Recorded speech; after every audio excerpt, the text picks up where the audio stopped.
Guys, good afternoon.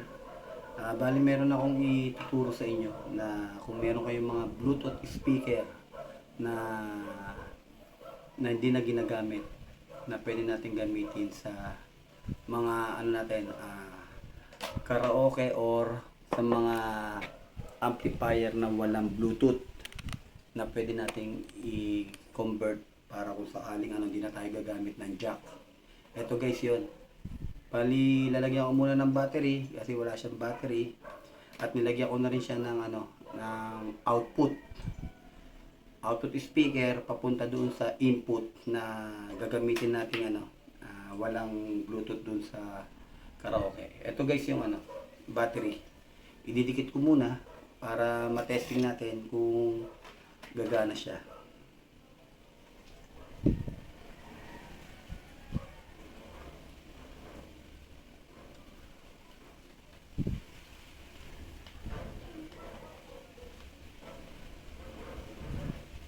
Yan guys, bali na idikit na natin, nalagyan na natin ng battery.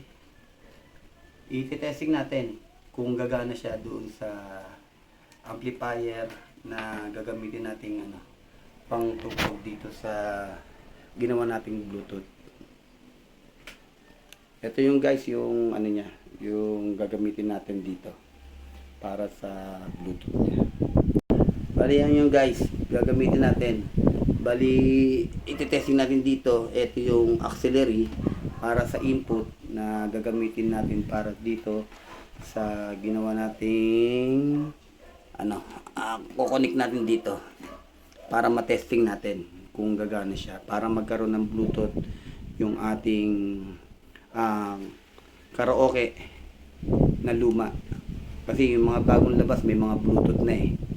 Sa ngayon, gagawin natin yung mga hindi natin nagagamit na karaoke.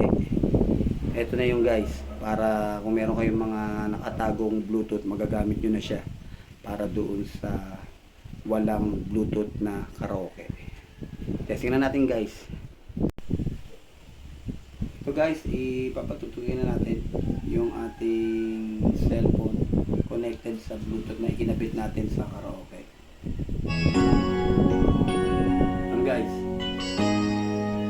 gumagana na siya.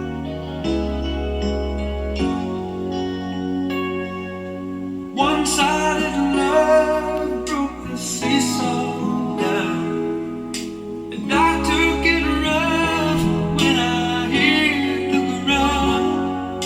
Then you went your... Yun lang guys, maraming salamat dun. Sana meron kayong nakuwang idea dun sa ginawa kong video na to. Bluetooth na yung ating karaoke na walang Bluetooth, na nanggaling dun sa mga naka-stock na Bluetooth natin para palakasin. Okay, thank you guys. Hanggang dito na lang. Bye.